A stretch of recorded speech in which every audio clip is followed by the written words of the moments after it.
যখন আমরা আল্লাহকে পাবো, আল্লাহ পাকের ইবাদতের মধ্য দিয়ে, রাসূলের সুন্নতের মধ্য দিয়ে অল্পে তুষ্ট থাকতে পারবো, যা আছে এতে শুকরিয়া আদায় করব, আপনার চেয়ে সুখী মানুষ দুনিয়াতে কেউ নাই, কেউ নাই দুনিয়াতে। কিন্তু বস্তুবাদিতা আপনাকে এই আকীদা ও আদর্শ থেকে সম্পূর্ণ ডিমোটিভেট করে দেবে। আপনাকে খালি চাই চাই আরো চাই, ওই যে দু হাতে যা পাও হাত পেতে নাও, বাকির খাতা শূন্য থাকার। আমাদের দর্শন দু হাতে যা পাও হাত পেতে নাও না, বরং দুনিয়াতে যতটুকু পাও এতটুকুতে সন্তুষ্ট থাকো, বাকির খাতা শূন্য থাক না, বাকির খাতা পূর্ণ হোক। মানে পরকালটা বাকির খাতা না, পরকালের বাকির খাতাটা পূর্ণ হোক, প্রয়োজনে দুনিয়ার সব চলে যায় যাক। মাহফিল অ্যাপ, একজন মুসলিম হিসেবে মাহফিল অ্যাপ ব্যবহার করা আমাদের ঈমানী দায়িত্ব। প্রয়োজনে দুনিয়ার সব যদি চলেও যায় যাক, তারপরে বাকির খাতা কি হোক? পূর্ণ হোক। এটাই আল্লাহ রাব্বুল আলামিন সূরা আ'লার মধ্যে বলছেন, বাল তুসিরুনাল হায়াতাদ দুনিয়া, তোমরা এই দুনিয়ার জীবনটাকেই প্রাধান্য দিয়ে থাকো, ওয়াল আখিরাতু খায়রুন ওয়া আবকা, কিন্তু আখিরাত হচ্ছে সবচেয়ে উত্তম এবং চিরস্থায়ী। তো প্রিয় ভাই এবং বোনেরা যারা আলোচনা শুনছেন, আজকে আমাদের প্রথম সবক হওয়া উচিত দুনিয়ার নেশায় আমরা না পড়ি। আল্লাহ পাক আমাদেরকে তৌফিক দান। এর মানে এই না আমরা দুনিয়ার প্রোগ্রেসে যাব না, অবশ্যই যাব, আমরা অবশ্যই যাব। পুরো ন্যাশন জাতিগতভাবেই আমাদেরকে এই ওয়ার্ল্ডের সমকক্ষ তো হতে হবে, হবে কি না? আমরা কি ওয়ার্ল্ডের সমকক্ষ হতে পেরেছি? আপনাদের কি মনে হয় যে মিলস, ইন্ডাস্ট্রিজ, ফ্যাক্টরিজ, সেতু, ফ্লাইওভার এইগুলো করলেই মনে হয় যে ওয়ার্ল্ডের সমকক্ষ হওয়া যায়? প্রত্যেক জনগণ ভিতর থেকে সুখী কিনা, তাদের অন্ন, বস্ত্র, চিকিৎসা, শিক্ষা, বাসস্থান, এই যে মৌলিক চাহিদা, বেকারত্ব ঘোচানো, তিন বেলা খেয়ে পরে বাঁচা, জীবনের অধিকার, জীবনের অধিকার, সিকিউরিটি, এই জিনিসগুলো আমাদের নিশ্চিত হচ্ছে কিনা, এটা হচ্ছে আপনার উন্নতির মানদণ্ড। উন্নতির মানদণ্ড কি? আমরা এখন যেখানে আছি না, 1776 সালে অ্যাডাম স্মিথ তার চেয়ে আগের জায়গায় ছিল। 1776 সালে অ্যাডাম স্মিথ একটা বই লিখেছেন, তার নাম হচ্ছে যে দ্য ওয়েলথ অফ নেশন, এই কিভাবে একটা রাষ্ট্রের ওয়েলথ ফাংশন করে। ওই 1776 সালে তিনি যে চিন্তাগুলো করেছেন, এখন পর্যন্ত আমরা সেই চিন্তা বাস্তবায়ন করতে পারি নাই। 1776 সালের চিন্তা, কিন্তু ওই চিন্তা বাস্তবায়ন করেছে পশ্চিমারা। পশ্চিমা সভ্যতা যেটা আপনি দেখছেন দাঁড়িয়ে আছে, এই একটা বইয়ের উপর দাঁড়িয়ে আছে। যেমন একটা এক্সাম্পল দিই, আলোচনাটা কঠিন হয়ে যাবে, অন্যদিকে যাব। আমরা মনে করি যে অর্থনীতি আমরা নিয়ন্ত্রণ করব, ঠিক আছে, অর্থনীতির পুরো বিষয়গুলো আমরা নিয়ন্ত্রণ করে আমরা সমৃদ্ধি নিয়ে আসবো। আসলে বিষয়টা কি জানেন? অর্থনীতির নিজের একটা ফ্লো আছে, ও নিজেই নিজেকে নিয়ন্ত্রণ করে, এবং তার উপর একটা ইনভিজিবল হ্যান্ড থাকে, অদৃশ্য হাত, যেটা আমরা বলি আল্লাহ রাব্বুল আলামিন। আল্লাহ রাব্বুল আলামিন এই পুরো অর্থনীতিকে নিয়ন্ত্রণ করে। আমরা যখন সেটাকে ইন্টারফেয়ার করতে যাব, তখন ইকোনমি কলাপস করে যাব। এই যে করছে কলাপস। আরো ব্যাপার আছে, শুধু ব্যবসা, অর্থনীতি, এক্সপোর্ট ইম্পোর্ট, এগুলোকে তিনি জাতির মানদণ্ড বলতেন না। তিনি বলতেন যতক্ষণ পর্যন্ত জাতির প্রত্যেক ব্যক্তির মধ্যে এথিক্স না আসবে, নীতি যতক্ষণ পর্যন্ত না আসবে, আপনি করাপশন থামাতে পারবেন না। তাই হয়েছে না? শুধু ব্যবসা না, আদর্শ কতটুকু আছে? এই যে আপনি দেখছেন বিভিন্ন জায়গায় ভেজাল খাবার খাওয়াচ্ছে, ওদের কি টাকার অভাব আছে? ওদের টাকার কিন্তু অভাব নাই। নেম ফ্রেমের কোনো ঘাটতি আছে? এস্টাবলিশড বিজনেস, তাহলে কেন আপনাকে ভেজাল খাওয়াবে? কারণ তার মধ্যে এথিক্স নাই, নীতি নাই। এই জন্য জাতির প্রত্যেক সদস্যকে, মানে প্রত্যেক জনগণের প্রত্যেককেই আগে নীতিগত শিক্ষা দেওয়া উচিত, আর এই কাজটাই করে ইসলাম। বলে সুবহানাল্লাহ। এই এথিক্স এবং নীতি শেখায় কে? ইসলাম। ইসলামের চেয়ে সার্বজনীনভাবে এবং যুগোপযোগীভাবে কেউ এথিক্স শেখাতে পারবে না। কাগজে কলমে অনেকে অনেক কথা বলতে পারে, প্র্যাকটিক্যালি শেখাবে কে? ইসলাম। এখন বলতে পারেন তাহলে মুসলিমদের মধ্যে দুর্নীতি কেন, মুসলিমদের মধ্যে কেন এই সমস্যাগুলো হয়? উত্তর একটাই, ওই যে স্যার বলে গেলেন, আমি বিভিন্ন ওয়াজে যে এক এক জায়গায় এক এক কথা বলে। উত্তরটা কি? উত্তরটা হচ্ছে যে কোরআন এবং সুন্নাহর সঠিক যে শিক্ষাটা আছে, এই শিক্ষাটা আমরা অনেকেই বাস্তবায়ন করতে পারছি না। এটা আমাদের ব্যর্থতা। এটা কাদের ব্যর্থতা? এটা আমাদের ব্যর্থতা। এখানে আমাদের ব্যক্তি স্বার্থ থাকতে পারে, এখানে আমার জ্ঞানের স্বল্পতা থাকতে পারে, আমার ভিতরে অহংকার থাকতে পারে, বা আমি অল্প শিক্ষিত হতে পারি, এবং এমন হতে পারে আমার জ্ঞানটা যুগোপযোগী না। ইসলামিক জ্ঞান আমার মধ্যে আছে, কিন্তু কিভাবে এই জ্ঞান দিয়ে ওয়ার্ল্ডকে ডিল করবো, এই জ্ঞানটা আমার মধ্যে নাই। এই কারণে আমরা হয়তোবা ইসলাম কোরআন সুন্নাহ হাতে থাকার পরেও এই সমস্যাগুলো ফেস করছে। প্রথম সমস্যা হচ্ছে বস্তুবাদিতা। আল্লাহর আখিরাতে কতটুকু দাম আছে দুনিয়ার? আল্লাহ পাক বলছেন একটা মাছির পাখার সমানও না। একটা মাছির পাখার কি দাম আছে আপনার কাছে? আল্লাহ পাক বলছেন পুরো দুনিয়ার দাম আমার কাছে যদি একটা মাছির পাখার সমান হতো, তাহলে এই দুনিয়াতে কোনো কাফের মুশরিক পানি পান করতে পারতো না। তার মানে এই দুনিয়াতে যা করো করো, আমার তো কোনো দামই নাই দুনিয়া, কালকেই তো আমি দুনিয়া ধ্বংস করব। আর ওই যে দুই জাতির কথা বললাম, জিন এবং মানব জাতি, আপনারা সূরা আর রহমান পড়বেন। রহমান নামটা অনেক ব্যাপক দয়াময়ের নাম, তার মানে আল্লাহ পাক মার্সিফুল, মোস্ট মার্সিফুল। কিন্তু এই সূরা আর রহমানেই একটা ভয়ঙ্কর আয়াত আছে, কি সানাফরুগু লাকুম আইয়ুহাস সাকলান, হে মানুষ এবং জিন, হে মানুষ এবং জিন, শীঘ্রই আমি তোমাদের দুইটা জাতিকে ডিল করার জন্য ফারেক হচ্ছি, অপেক্ষা করতে থাকো। মানে আল্লাহ পাক কুল্লু ইয়াউমিন হুয়া ফি শাআন, মানে আল্লাহ পাক কি করেন, সব সময় তার কাজে ব্যস্ত আছেন। মহাবিশ্বের তো গ্রহ নক্ষত্র গ্যালাক্সির অভাব নাই, মাখলুকের কোনো অভাব নাই। আল্লাহ পাক প্রত্যেকটা মুহূর্তেই তার কাজে ব্যস্ত আছেন, তার কাজে শানে ব্যস্ত আছেন। কিন্তু এই ব্যস্ততা থেকে ফারেক হবেন কাদের জন্য? মানুষ আর জিনের জন্য। সুবহানাল্লাহ, মানুষ আর জিনের জন্য। আল্লাহ পাক বলেন সানাফরুগু লাকুম আইয়ুহাস সাকলান, দাঁড়াও, দুনিয়ার মধ্যে এইসব করে বেড়াচ্ছ, তোমাদের দুই জাতির জন্য আমি অচিরেই ফারেক হব ইনশাআল্লাহ। ওইটাই হলো কিয়ামতের দিন। যদি ওই দিনটা আমরা মাথায় রেখে চলি, ইনশাআল্লাহ আমরা কেউ বস্তুবাদী হব না ইনশাআল্লাহ। আল্লাহ পাক আমাদের সবাইকে দুনিয়া মুসাফিরের মতো থাকার তৌফিক দান করুন। আমরা উন্নতি করব, অবশ্যই অগ্রগতি করব, আমরা সবকিছুই করব, কিন্তু দুনিয়ার পূজায় ডুবে যাব না। এটা একটা বড় চ্যালেঞ্জ। মানে মধ্যমপন্থী থাকতে হবে, না একদম গোলালু মার্কা আর না চরমপন্থী, মাঝামাঝি থাকার চেষ্টা করতে হবে। আল্লাহ তৌফিক দান করুন। ঢাকাবাসীর জন্য এর চেয়ে বড় কোনো নসিহত হতে পারে না। ঢাকা থেকে, ঢাকার মতো যত মানে সিটিজ, মেগা সিটিজ আছে সারা ওয়ার্ল্ডে, তাদের জন্য এটাই প্রথম নসিহত, বস্তুবাদিতা ত্যাগ করতে হবে, বস্তুবাদিতা। আল্লাহ পাক আমাদের সবাইকে বাকির খাতা পূর্ণ করার তৌফিক দান করুন। এখন একটা লক্ষ্য পেলাম, কি জন্য দুনিয়া এসেছি? আল্লাহর ইবাদত করার জন্য। এখন অনেকে ভুল বুঝে প্রশ্ন করতে পারে, তাদের জ্ঞানের স্বল্পতা। আমি ওদেরকে দোষারোপ করব না, কারণ আমাদের শিক্ষার সমস্যা আছে। আমরা তো সবার মাঝে ইসলামিক সার্বজনীন শিক্ষা দিতে পারছি না। এই কারণে অনেকে প্রশ্ন করতে পারে, তাহলে কি সারা জীবন আল্লাহ বিল্লাহি করতে হবে? আমি কি সারা জীবন তাসবিহ তাহলিল জিকির আজকার নামাজি পড়ে বেড়াবো? তাহলে এটা হলো তার ভুল বুঝ। এই আয়াত সম্পর্কে ভুল ব্যাখ্যা। সঠিক ব্যাখ্যাটা কি? সঠিক ব্যাখ্যা হচ্ছে সূরা হাশরের 7 নম্বর আয়াত। কত নম্বর? সূরা হাশর 7 নম্বর আয়াত। আল্লাহ পাক বলেন, ওয়ামা আতাকুমুর রাসূলু ফাখুযুহু, রাসূলুল্লাহ সাল্লাল্লাহু আলাইহি ওয়াসাল্লাম তোমাদেরকে যা যা দিয়েছেন সব নিয়ে নাও। ওয়ামা নাহাকুম আনহু ফান্তাহু, রাসূল যা থেকে বিরত থাকতে বলেছেন সমস্ত বিষয় থেকে দূরে থাকো।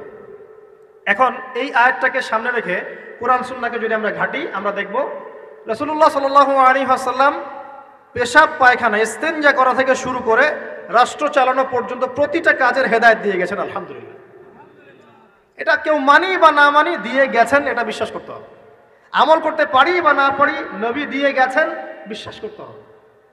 দলিল চাচ্ছেন, আপনি সহিহ বুখারী খোলেন, মুসলিম খোলেন, তিরমিজি, নাসাই, আবু দাউদ, এগুলো খোলেন, দেখবেন আপনি ইস্তেনজা করবেন কিভাবে, বসবেন কিভাবে, ঢোকার সময় কোন পা দিয়ে ঢুকবেন, বের হওয়ার সময় কোন পা দিয়ে বের হবেন, ইস্তেনজা করার সময় কথা বলতে পারবেন কিনা, কতটুকু বলতে পারবেন, গোসল কেমন করে করবেন, ওযু কিভাবে করবেন, আপনি আগে কি পা থেকে শুরু করবেন নাকি হাত থেকে শুরু করবেন, কিভাবে নামাজ পড়বেন, আগে গিয়ে কি সেজদা করবেন নাকি ইকামত হবে, আজান হবে, আল্লাহু আকবার তাকবীর দিবেন, কিভাবে নামাজ শেষে বের হয়ে আপনি ব্যবসায় চলে যাবেন, কিভাবে আপনি ব্যবসা করবেন, কিভাবে চাকরি বাকরি করবেন, সমাজের মানুষের সাথে মেলামেশা করবেন, মানুষকে দিনের দাওয়াত দিবেন, ইভেন কিভাবে আপনাকে যদি আল্লাহ ক্ষমতা দেন আপনি কিভাবে সোসাইটি মেনটেন করবেন, সমাজ এবং রাষ্ট্র মেনটেন করবেন, প্রতিটা হেদায়েত খুঁটিনাটি কোরআন এবং সুন্নাহ দিয়েছে আমাদেরকে।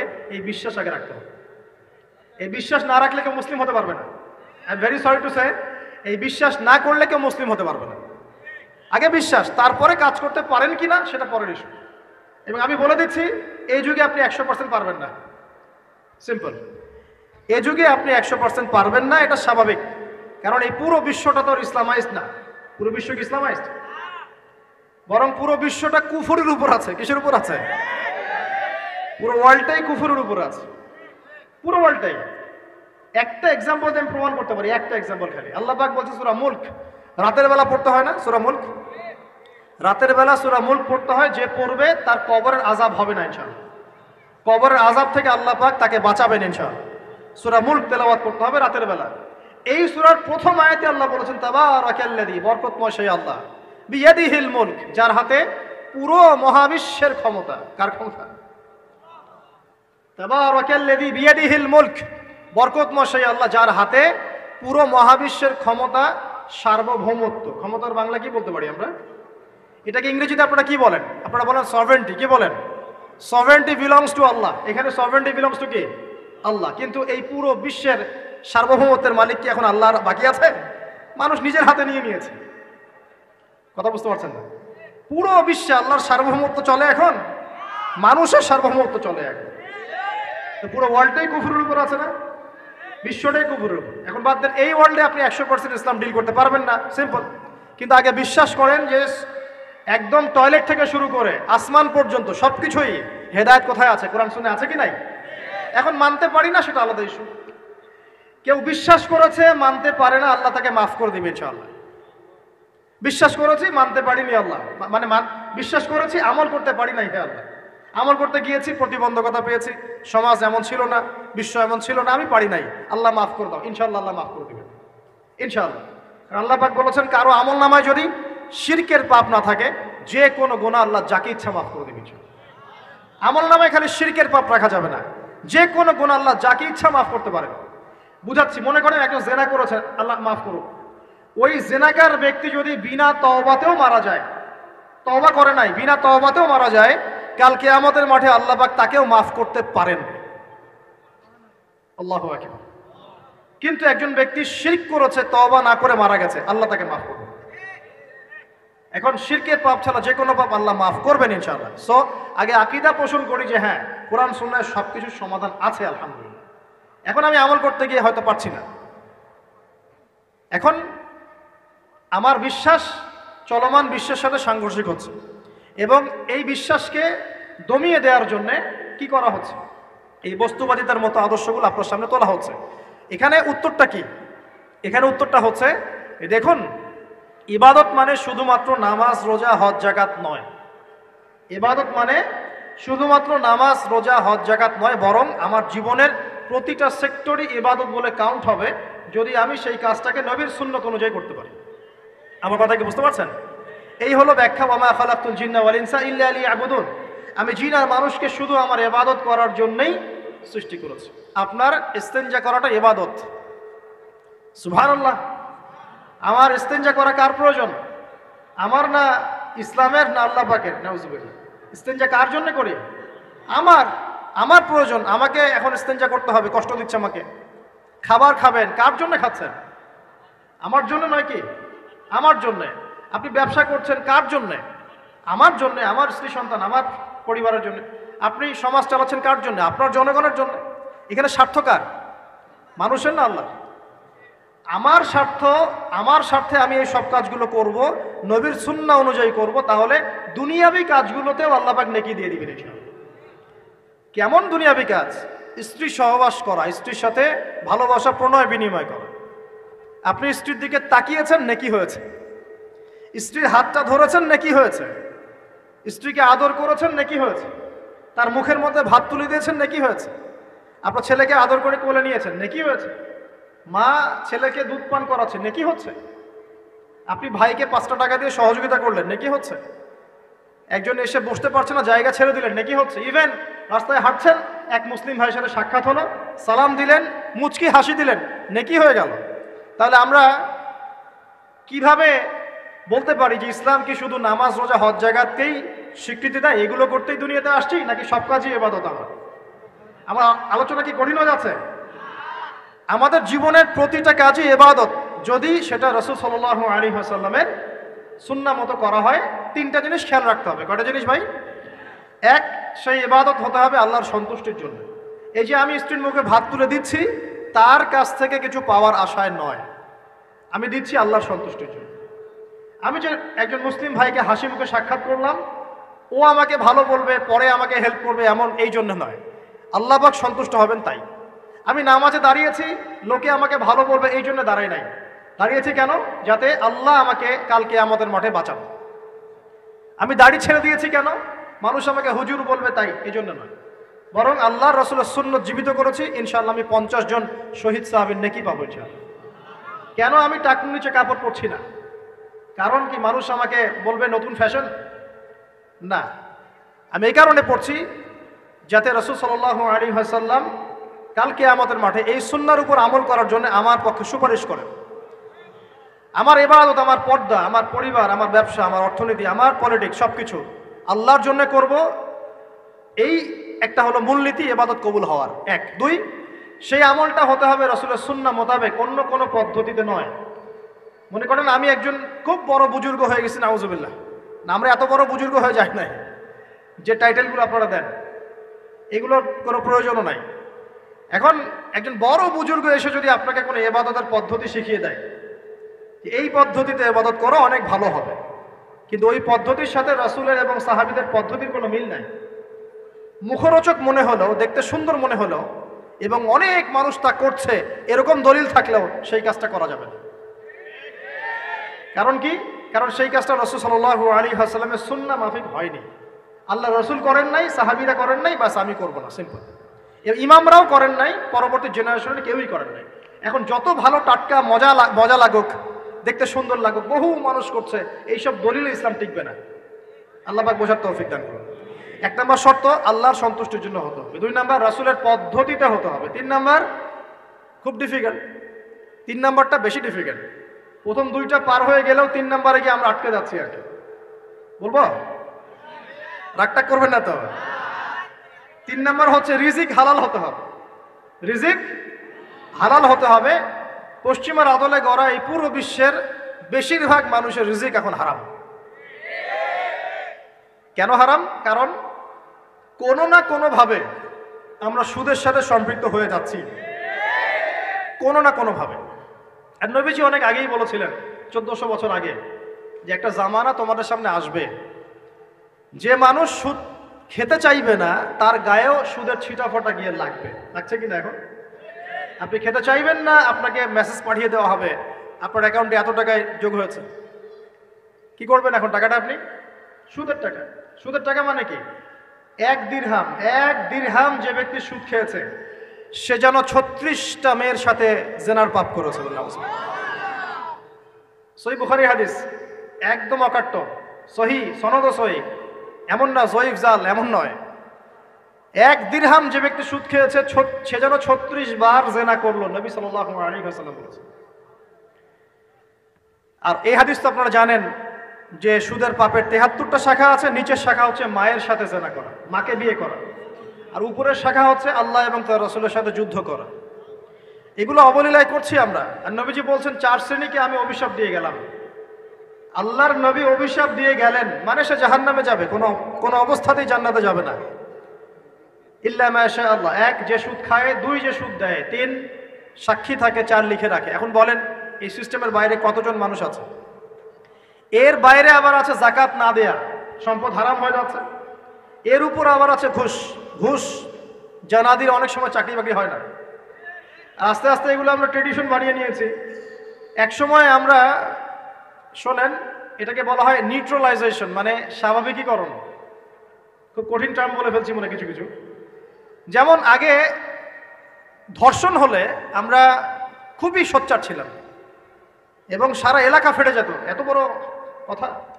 কেউ মাপে কম দিলে, ধরা পড়লে চক্ষু লজ্জায় সে সমাজে চলতে পারতো না। কেউ চুরি করলে চক্ষু লজ্জায় বের হতে পারতো না। আস্তে আস্তে আস্তে আস্তে আস্তে আস্তে এই যে মাপে কম দেয়া বলেন, সুদ বলেন, জেনা বলেন, আস্তে আস্তে পাপগুলোকে আমরা নিউট্রালাইজেশন করে ফেলেছি, নিউট্রালাইজ হয়ে গেছে। হ্যাঁ, ধর্ষণ ডেইলি 4-5টা হয়, সুদ সবাই খায়, আমিও খাই, জেনা তো সবাই করে, বয়ফ্রেন্ড গার্লফ্রেন্ড ফ্রি মিক্সিং আছে, আমি করলে সমস্যা কি? ওর তো 4টা, আমার তো মাত্র 1টা। ওর চেয়ে আমি ভালো। ওর 5টা বয়ফ্রেন্ড, আমার তো 1টা। ওর 4টা গার্লফ্রেন্ড, আমার তো 1টা। আমি তো ভালো। আমার ছেলে খুব ভালো, শুধু মাঝে মাঝে একটু ড্রিঙ্কস করে, ব্যাপারটা এরকম আর কি। তো এই যে পাপকে নিউট্রালাইজেশন করা হচ্ছে আস্তে আস্তে, স্বাভাবিকীকরণ। এই ফ্লোতে আমরা মোটামুটি সবাই পড়ে গিয়ে এখন রিজিক হারাম হয়ে যাচ্ছে। ঘুষ দিতে হয়, না চাকরি হবে না। আবার দেখেন, জাকাত না দেওয়ার মধ্য দিয়ে রিজিক হারাম করে ফেলছি, সুদ খাওয়ার মধ্য দিয়ে করছি, ঘুষ নেওয়ার মধ্য দিয়ে করছি, কোনো কোনো ক্ষেত্রে করাপশন, অন্যের সম্পদ আত্মসাতের মধ্য দিয়ে করছি। এর বাইরে যারা ব্যবসা করছি, আমরা যে দুধে দেওয়া তুলসী পাতা এমনও নয়, কোনো কোনো সময় মাপে কম দিচ্ছি। এই যে টাটকা জিনিস বলে ভেজাল খাওয়াচ্ছি, 3 দিনের বাসি তেল দিয়ে ইফতার রান্না করে খাওয়াই দিবে, বলবে একদম টাটকা জিনিস। রমজান মাস আসছে সামনে না, কত যে মানুষ বের হবে যারা তারাবির নামাজ পড়বে একদম 20 রাকাত, ওখানে রাকাত দিয়ে ঝগড়া হবে। ঠিক ওরাই যখন দেখবেন বিকালে দুপুরে ইফতার বিক্রি করবে, বিভিন্ন পণ্য বিক্রি করবে, দেখবেন যে দুনিয়ার বাসি পচা আপনাকে খাওয়াই দিবে। এই শ্রেণীর মানুষের ধারণা যে লা ইলাহা ইল্লাল্লাহ শুধু মসজিদে আছে, বাজারে নাই। এটা ধারণা লা ইলাহা ইল্লাল্লাহ মুহাম্মাদুর রাসূলুল্লাহ এটা মসজিদে আছে, বাজারে সমাজে অন্য জায়গায় নাই, এটা তাদের ধারণা। তাদের এই ধারণা অচিরেই ভাঙবে যখন মৃত্যুর দূত চলে আসবে ইনশাআল্লাহ। তখন বুঝবে লা ইলাহা ইল্লাল্লাহ একটা সার্বজনীন কালিমা, যেটা জীবনের সব ক্ষেত্রেই চলতে হবে। আল্লাহ পাক আমাদেরকে বোঝার তৌফিক দান। নবীজি বলছেন, আর দুনিয়া সিজনুল লিল মুমিন, দুনিয়া মুমিনদের জন্য কারাগার। কারাগার মানে যেখানে আমি স্বতন্ত্র স্বাধীন নই। এখানে প্রশাসনের অনেক ভাই বোন আছেন, তারা জানেন কারাগার কি জিনিস, আর যারা 2-1 বার যাওয়া আসা করেছে ওরা জানে কি জিনিস। এখানে আপনার কোনো ব্যক্তি স্বাধীনতা নাই। আপনি আপনার ইস্তেঞ্জা করবেন, শিশি যেতে পারবেন না, আপনি পারমিশন নিতে হবে, তারা নিয়ে যাবে, তারপরে যেতে পারবেন, তাও হ্যান্ডকাপ পরিয়ে। দুনিয়া সিজনুল লিল মুমিন, দুনিয়া মুমিনদের কারাগার। এখানে আপনি খেতে পারবেন না, খাবার আসবে তারপর খাবেন। ঘুমাতে পারবেন না, যখন ঘুমানোর আদেশ দিবে তখন ঘুমাতে পারবেন। তাও কতক্ষণ ঘুমাবেন তাও ফিক্স করা। মানে কারাগার মানে কি? যেখানে আপনার ব্যক্তির স্বাধীনতা চলে না, যেখানে আমি চলবো একটা সিস্টেমের আওতায়। এখন নবীজি বলছেন দুনিয়াটাই হচ্ছে কারাগার।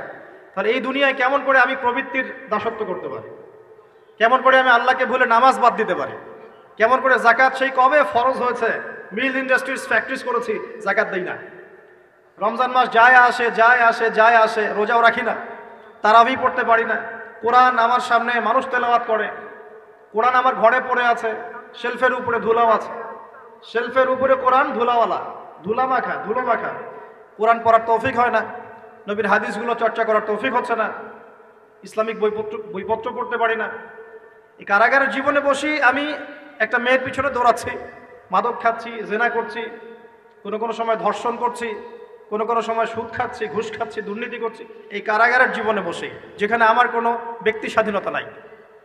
তাহলে কারাগারের জীবনের মেয়াদ যখন শেষ হবে, যখন তাকে এখান থেকে বের করে নিয়ে আসা হবে, অর্থাৎ মৃত্যু, তখন তার সাথে কিরকম রিমান্ডে আচরণ করা হবে এটা ভালো করে বুঝে নেন। এখন নবীজি বলছেন, আর দুনিয়া সিজনুল লিল মুমিন ওয়াল জান্নাতু লিল কাফির, কাফেরদের জন্য, মুশরিকদের জন্য এই দুনিয়াটা হচ্ছে জান্নাত। জান্নাত মানে কি? যা ইচ্ছা তাই করতে পারবেন। জান্নাত মানে কি? আপনি চাচ্ছেন আল্লাহ আমি এখন একটা খামর চাই, শরাব আপনার সামনে হাজির, চিন্তা করার সাথে সাথে। জান্নাত মানে কি? আল্লাহ আমি আপনাকে দেখতে চাই, আল্লাহকে আপনি দেখতে পারবেন। জান্নাত মানে কি? আপনি মধুর নহর, দুধের নহর, পানির নহর, শরাবের নহর, হুরুন ঈন চতুর্দিকে ঘোরাফেরা করছে।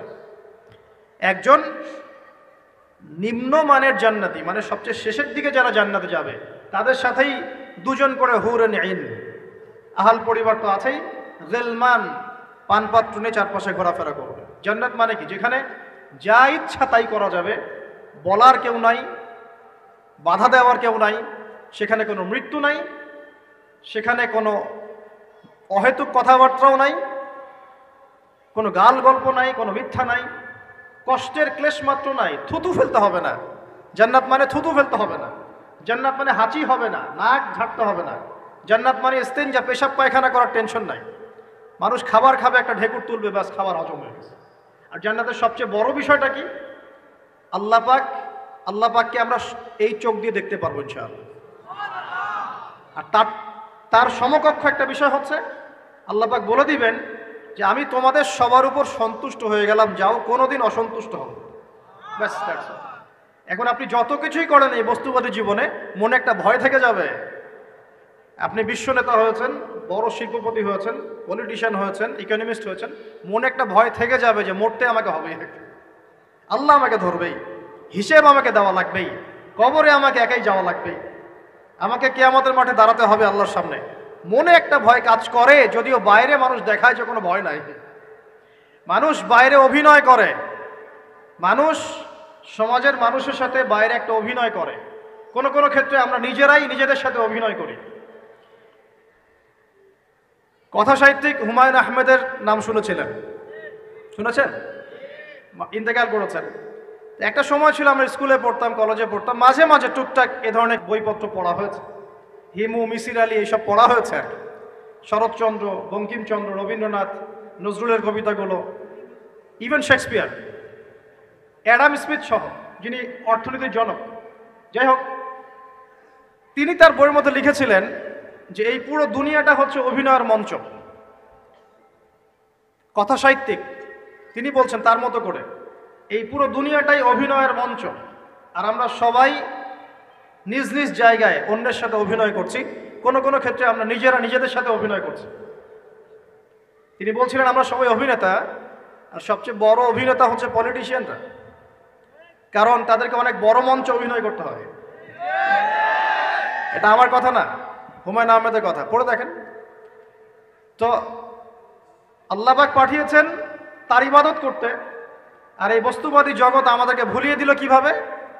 কয়েকটা প্রলোভন দিল। প্রথম প্রলোভন হচ্ছে টাকা, তারপরে জীবনে কি করব প্রতিষ্ঠিত হওয়ার চিন্তা, তারপরে চাই চাই আরও চাই এই একটা আকীদা দর্শন, তারপরে আমার স্ত্রী সন্তান আহাল পরিবারের কি হবে, আর আরেকটা দর্শন আছে, এটাকে বলে চারবাক দর্শন। এবং দুঃখের সাথে বলতে হয় আমাদের রবীন্দ্রনাথ ঠাকুর কিন্তু এই দর্শনের মানুষ ছিলেন। চারবাক কিরকম?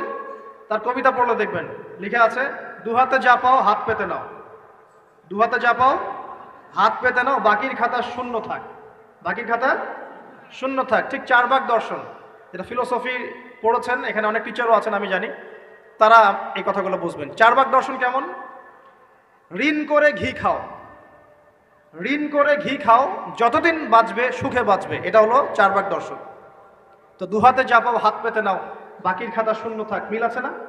ঋণ করে হলেও ঘি খান, যেভাবে হোক ঘি খান আপনি, মানে ঋণ করে হলেও ঘি খান, যতদিন বাঁচবেন সুখে বাঁচবেন। তাহলে এই দর্শনগুলো বস্তুবাদী না? বুঝতে পারছেন কিনা? ম্যাটেরিয়ালিজম, বস্তুবাদিতা, মানে আপনি চোখের সামনে যা দেখছেন এই দুনিয়া, যেভাবে হোক অর্জন করে নেন, বাকির খাতা শূন্য থাক। ইসলামিক কনসেপ্ট এর টোটাল ডিফারেন্ট কনসেপ্ট। ইসলামের ঈমান, আকীদা, ইসলাম, পরকাল, মুহাম্মদ সাল্লাল্লাহু আলাইহি ওয়াসাল্লামের আদর্শ সম্পূর্ণ ডিফারেন্ট। আমরা বলি কি এই দুনিয়াতে আমরা মুসাফির, দুনিয়াতে আমরা কি মুসাফির, কে কতদিন থাকবো কোনো ঠিক নাই। নবীজি বলছেন, হে আব্দুল্লাহ বিন ওমর, তুমি দুনিয়াতে মুসাফিরের মতো থাকো, সকালবেলা উঠলে সন্ধ্যার অপেক্ষা করো না, সন্ধ্যাবেলা হলে সকালের অপেক্ষা করো। দর্শনের মধ্যে কত পার্থক্য না? আকাশ পাতাল পার্থক্য না? এখন যদি এই বস্তুবাদী দর্শন দিয়ে আপনি চলাফেরা করেন, তাহলে তো আপনার লাইফের অ্যাম্বিশন হবে একটা ফ্ল্যাট, আর ওটা এনি হাও আপনাকে অ্যাচিভ করতে হবে, legal way or illegal way, আপনাকে অ্যাচিভ করতেই হবে, অ্যাচিভ করতেই হবে, যেহেতু আপনার মোটিভটা হচ্ছে ম্যাটেরিয়ালিজম, বস্তুবাদিতা। আর নবী সাল্লাল্লাহু আলাইহি ওয়াসাল্লাম কি বলছেন? সকালে ঘুম থেকে উঠলে সন্ধ্যার অপেক্ষা করো না, সন্ধ্যাবেলায় থাকলে সকালের অপেক্ষা করো না। তুমি দুনিয়াতে মুসাফিরের মতো থাকো, তোমার যতটুকুতে দুনিয়া চলে যায় এতটুকুতে সন্তুষ্ট থাকো। নবীজি আরো বলছেন, তুমি কখনো উপরের দিকে চোখ দিয়ে হেঁটো না, রাস্তায় যখন হাঁটবে উপরের দিকে দেখো না, লা তানজুরু ইলা মান হুয়া আসফালা মিনকুম। আবার বলছি, নবীজি বলছেন তোমরা হাঁটবে যখন রাস্তায় চলাফেরা করবে, তোমাদের উপরের দিকে দেখবে না যে তোমাদের উপরে কারা আছে, অলওয়েজ দেখবা তোমাদের নিচে কারা আছে, তোমাদের চেয়ে খারাপ কারা আছে। এক ভাইকে আপনি দেখবেন আপনি সুস্থ, তার হাত নাই, আরেক ভাইকে দেখবেন আপনি সুস্থ, তার চোখ নাই, এক ভাইয়ের পা প্যারালাইজড হয়ে গেছে, এক ভাইয়ের বডি প্যারালাইজড, একজন হার্টের রোগী, একজন ডায়াবেটিসের রোগী, আপনি সুস্থ আছেন, অথচ ওই ব্যক্তির অনেক টাকা পয়সা আছে, আপনার নাই। এখানে কে ধনী বলেন দেখি, আপনি না সে? আপনার সুস্থতা আছে। আরেক ভাইয়ের অনেক বড় বড় ফ্ল্যাটস, কিন্তু আপনার এতটুকু নাই, ছোট্ট একটা বাসা, আপনার কষ্ট লাগে। আমারও যদি এমন হতো, ওই বাসায় গিয়ে দেখলেন যে ইন্টারনালি সে ব্যক্তি সুখে নাই, তার পরিবারে অশান্তি, তার পরিবারে হৃদ্যতা ভালোবাসার বন্ধন নাই, আপনার পরিবারে আছে। একটা রিক্সাওয়ালা সারাদিন রিক্সা চালিয়ে 500-1000 টাকা আর্ন করে বাসায় চলে গেল, গিয়ে বাসা আলু ভর্তা ডিম ভাজা ডাল দিয়ে ভাত খাচ্ছে, সুখে আছে দিব্যি, বউয়ের সাথে গল্প করছে, চাঁদ দেখছে। আর সেই তো কবে আপনি ওয়াইফ কিনে চাঁদ দেখেছেন ঠিক নাই, আপনি টাকা অর্জন করার নেশায় বছরের পর বছর স্ত্রী থেকে দূরে আছে, দেখারই সৌভাগ্য হয় না।